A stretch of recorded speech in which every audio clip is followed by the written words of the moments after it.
Kalau sudah berpacaran kan banyak orang berpikir nanti kalau kita sudah tinggal serumah atau udah jadi sepasang kekasih, kita bisa ngobrol terus-menerus. Itu yang ada dalam bayangan banyak orang. Betul nggak? Saya yakin Anda juga begitu. Kalau misalnya masih single ya, Anda pikir wah enaknya kalau pacaran. Bisa ngobrol terus, kalau ketemu tuh bisa bercanda terus, bisa cubit-cubitan terus, curhat terus, cerita terus, ledek-ledekan terus. Anda pasti pikirnya begitu, ngobrol tanpa henti, Anda pikir begitu kalau masih single. Tapi saya mau tanya sama teman-teman yang lagi nonton ini, dan saya mau nanya buat Anda yang sudah punya pasangan, baik Anda berpacaran ataupun sudah berumah tangga. Coba jawab jujur, seberapa sering Anda sama pasangan itu ngobrol? Ini udah sering saya tanyakan dalam acara seminar, dalam acara gathering, dalam acara Zoom meeting gitu. Saya sering nanya, seberapa sering Anda ngobrol sama pasangan? Jawabannya sering gitu. Ada banyak juga yang bilang sering, tapi ditanya seberapa sering ternyata nggak sesering yang gue pengenin gitu loh. Dalam seminggu palingan yang ngobrol, beneran ngobrol itu cuma sekali, 2 kali doang. Sisanya sih cuma tanya jawab doang. Gue tanya ini ada di mana, gue dari situ selesai. Ngobrol gitu ya, kayak kenapa pulangnya agak terlambat, karena tadi macet, oh selesai. Itu nggak ngobrol, itu namanya tanya jawab, Q&A namanya. Nah banyak orang yang setelah berpacaran isinya tuh cuman Q&A doang, nggak beneran lepas ngobrol. Ngobrol tuh bisa macam-macam loh, bisa kayak berkeluh kesah ya kan, bisa berdiskusi ya kan. Aku punya pemikiran begini, bagaimana menurut kamu? Kalau ngobrol tuh abis saya nanya kayak gitu, pasangan menurut saya seperti ini, bagusnya kayak gini. Oh iya, kalau aku sih ngerasa gini. Terus dia balas lagi, oh gini. Itu ngobrol, dia kayak main pingpong terus menerus, tak tok. Bukannya ditanya satu, dijawab satu, kelar ya. Itu namanya Q&A kalau kayak gitu. Dan kebanyakan orang setelah hubungannya lama saya temuin, ngobrolnya terbatas. Bukan hanya dikit frekuensinya, tapi juga intensinya alias niatan buat ngobrolnya tuh berkurang. Coba teman-teman yang sudah punya pasangan yang ada di kolom komentar, tolong ketik bener gak yang saya bilang ya. Semakin lama durasi hubungan, semakin menurun intensi untuk ngobrolnya ya. Beberapa, saya yakin ada beberapa yang bilang enggak kok gue oke gitu loh. Beberapa ada yang bilang kayak gitu, karena memang ini namanya generalisasi, artinya generalisasi umumnya begitu. Of course ada beberapa individu atau beberapa couples yang tetap anget aja tuh, tetap antusias aja tuh ngobrol, bahkan makin lama makin asik ngobrolnya. Saya setuju, saya sepakat ada yang kayak gitu Pak. Tapi mayoritas nggak gitu. Mayoritas ngobrolnya berkurang dan bisa dibilang pakai kata udah males gue ngomong, udah males gue bertukar pikiran. Nah malam ini saya mau bahas tentang itu ya, tentang kemalasan itu. Saya nggak akan jelasin dalam-dalam karena penjelasan dalamnya itu sudah ada di dalam KC Star yang saya bilang tadi. Ada banyak video yang menjelaskan tentang prinsip-prinsip ngobrolnya, apa yang mesti dilakukan saat ngobrolnya, dan kenapa ngobrol itu penting dan bagaimana membangkitkan gairahnya ada di dalam KC Star. Kalau Anda sudah berlangganan, ya bisa ditonton. Setelah ini, itu bisa langsung dipraktekkan karena ilmunya lebih lengkap. Ini yang saya jelasin sekarang ini cuman ilmu lanjutannya gitu loh. Ilmu lanjutannya yang sudah saya bahas di dalam KC Star versi dasarnya. Oke ya, nah udah muncul ini ya. Kalau misalnya sama pasangan, Anda tahu makin lama makin berkurang. Nah, saya mau kontraskan dulu kondisinya kalau sama sahabat, sama teman. Saya mau Anda berpikir dulu nih. Ingat teman baiknya Anda. Sahabat gitu kan, atau orang yang paling nyambung, orang yang paling asik di kantor atau komunitasnya Anda. Udah kenal lama biasanya ya, entah itu hitungannya tahun atau mungkin udah seumur hidup ini selalu ngobrol sama dia. Coba ingat beberapa orang ini, teman dekat Anda ini, bahkan kadang-kadang juga bisa teman baru berapa bulan atau baru 1 tahun. Coba ingat, and then coba sadari kok bisa ya kita sama dia, Anda sama dia tuh ngobrol terus. Saya punya beberapa teman sekarang yang terpikir sama kepala saya, yang saya udah kenal dari semenjak SD, temen SD ya, temen SD. Jadi ada beberapa yang masih tetap berkontak sama saya, jadi saya ada di WA grupnya, jadi saya masih ngobrol terus sama dia ya kan sampai hari ini. Memang tidak tiap hari ngobrol ya, tapi dalam seminggu ada 2-3 kali bertukar cerita sebentar.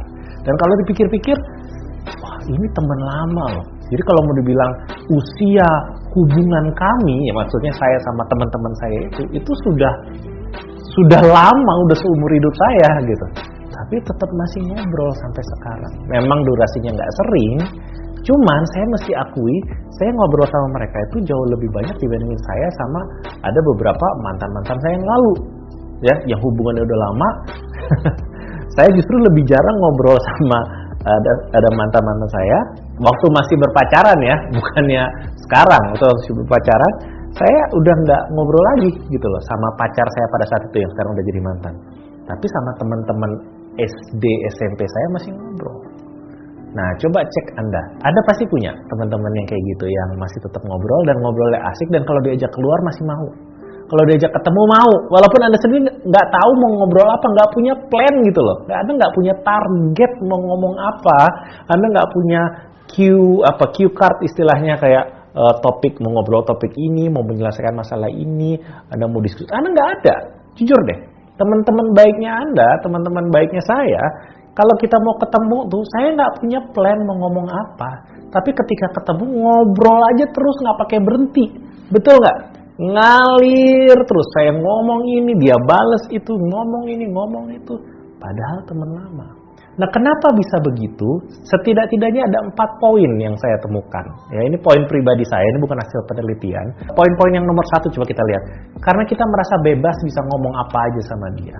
Ya, kita nomor 2 merasa bebas bisa jadi diri sendiri. Jadi kita ngomongnya nggak pakai mikir, ya.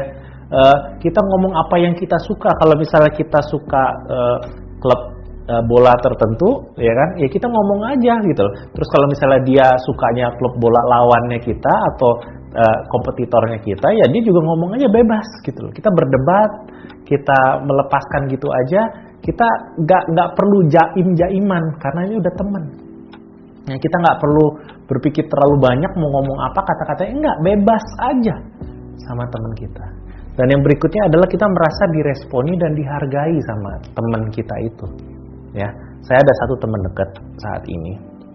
Kalau dibilang temannya ini udah berapa tahun, mungkin hitungannya baru 10 tahun lah ya. Saya berteman sama dia, saya kenal sama dia dan berteman sama dia baru 10 tahun lah. Walaupun itu hitungannya udah lama. Nah, selama 10 tahun ini, apapun yang saya omongin, walaupun dia sebenarnya lebih pintar dari saya, ya, dia lebih pintar dari saya di beberapa bagian. Memang beberapa bagian saya lebih tajam daripada dia, tapi di bagian-bagian lain dia lebih pintar dari saya. Apapun yang saya omongin, ya, dia mau dengerin, oke? Terus dia juga mau nanya. Misalnya saya lagi bilang gitu tentang public speaking misalnya, atau video vlogging kayak gini, misalnya ngobrol depan kamera, saya cerita sama dia kayak, wah kalau udah ngobrol depan kamera tuh awalnya susah banget, gila kacau. Sekarang sih gue ngomong memang udah lancar, nggak perlu pakai mikir lagi, nggak perlu pakai catatan apapun, bisa ngomong berjam-jam. Tapi dulu waktu awal mulai, wah susah banget, gue belajar ngelakuin gitu tuh berdarah-darah. Misal saya bilang gitu sama dia. Ya kan? Nah, walaupun dia udah ngerti tentang dunia syuting karena dia juga orang entertainment, dia udah tahu soal prinsip-prinsip kayak gitu. Walaupun dia sendiri bukan seorang seleb, bukan seorang artis ya, tapi dia bergerak di dunia itu. Dia tuh tetap dengerin saya. Dia tetap kayak, wah susah banget ya Lex ya. Dia tetap kayak, wah gue nggak kebayang waktu lu awal-awal tuh seperti apa dulu Lex. Ceritain dong Lex, kayak gimana sih cerita awal. Sekarang lu udah lancar banget. Tapi dulu gue nggak kebayang dulu susahnya kayak gimana, cerita dong sama gue. Jadi saya merasa didengarkan, diresponi dan dihargai, walaupun dia tahu tentang itu, dia udah tahu prinsip-prinsipnya tentang public speaking, ngomong depan kamera dan segala macamnya. Jadi saya bisa lepas aja ngomong sama dia tanpa takut diledekin gitu, walaupun dia juga kadang-kadang ngeledekin saya gitu kan, tanpa takut untuk dibilang bego lo so tau lo, enggak. Lepas aja sama dia. Itu yang ngebuat saya kalau lagi ketemu sama dia atau dia lagi ngajak saya keluar, jarang banget saya tolak, kecuali saya memang lagi nggak bisa waktunya. Jarang banget. Memang ada momen-momen dimana, sorry gue nggak bisa. Tapi itu pasti saya menolaknya dengan perasaan kesel sama diri sendiri, gitu loh. Kesel sama dunia. Aduh, kenapa sih nih jadwal sibuk banget, gue jadi nggak bisa keluar sama dia. Ya, padahal saya udah kenal dia ya 10 tahun lah gitu loh. Dan nggak ada habis-habis ngobrol sama dia. So, ngobrolnya terus menerus karena merasa dihargai dan diresponi. Dan yang nomor 4 saya lupa bilang tadi, merasa diperpanjang obrolannya. Ini tadi juga udah saya jelasin ya. Karena ketika saya ngobrol sama teman saya itu bukan hanya meresponi atau menghargai apa yang saya omongin, tapi dia juga mau menambahkan, dia mau memberi masukan juga, dia mau menceritakan pendapat dia gitu loh setelah saya ngomong. Jadi nggak berhenti panjang terus gitu, ngalir. Ini sama teman bisa begitu, sama sahabat sama begitu. Tapi lucunya ya kalau misalnya cross check atau kontraskan sama pasangan. Nah ini poin hari ini ya. Poin hari ini adalah seperti itu. Bisa nggak kayak gitu sama pasangan sendiri? Ngobrol ngalor ngidul ya. Coba cek. Biasanya sih bisa. 4 poin ini biasanya sih bisa. Tapi di awal hubungan. Jadi mulai dari era pre-relationship, PDKT itu sampai awal-awal hubungan, biasanya awal tuh saya sebutnya kayak 1-3 bulan pertama. Nah di situ tuh bisa tuh ngobrol kayak gini, bebas, ngalor ngidul, diresponi, dihargai, ketawa-ketawa. Memang ada dibecandain kadang-kadang kita, ada dibully juga kadang-kadang sama sahabat, kita diledekin. Itu adalah bumbu-bumbunya kalau mau bilang. Bukan itu isi utama dari obrolan kita sama sahabat atau teman kita, betul nggak? Makanya mereka jadi teman baik. Mereka adalah teman yang bisa melakukan 4 hal ini dengan bumbu-bumbu lucu lainnya. Pokoknya enak lah sama mereka. Memang ada masa-masa nggak enak sama sahabat kita, tapi lebih banyak enaknya. Kenapa begitu? Karena kita memilih sahabat yang nyambung. Orang-orang yang nggak nyambung, nggak jadi sahabat kita, betul nggak? Orang-orang yang frekuensinya nggak serupa sama kita, biasanya nggak jadi teman dekat kita. Nah, mari kita kontraskan sama hubungan, sama pasangan kita, pacar kita, atau suami kita, atau istri kita sulit melakukan 4 ini. Salah satu alasannya adalah karena kita tidak memilih seseorang yang nyambung sama kita. Ya, ini masih di poin nomor 1 nih, penting banget nih. Anda cari teman yang nyambung, tapi kok nyari pasangan bukan yang nyambung, gitu loh. Memang nyambung nggak nyambung ini kadang-kadang ketemunya di belakang, tapi dari depan pun kita bisa lihat, misalnya kita punya prinsip yang berbeda, cara berpikir yang totally bertabrakan gitu loh, ya. Nilai-nilai hidup yang dia percaya apa, kita percaya apa, dan itu saling bertuburukan gitu. Jadi nggak enak ngobrol, dan ini udah bisa kelihatan dari semenjak PDKT misalnya. Saya nggak suka traveling, ya kan? Nah kalau pasangan saya suka traveling, dia tergila-gila traveling, di awal-awal sih itu nggak akan jadi masalah.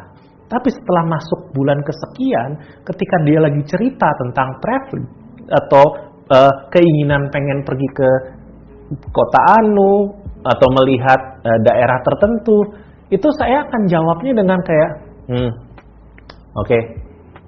Ya, kenapa? Karena saya nggak merasa bergairah dengan sesuatu yang dia minati. Saya nggak nyambung dengan dunia dia.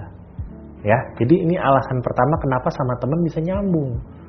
Ya, alasan yang keduanya ya karena kita mencari seseorang yang satu frekuensi, yang menghargai kita, yang menerima kita, ya, yang mencurahkan dirinya untuk kita, menyediakan dirinya untuk kita.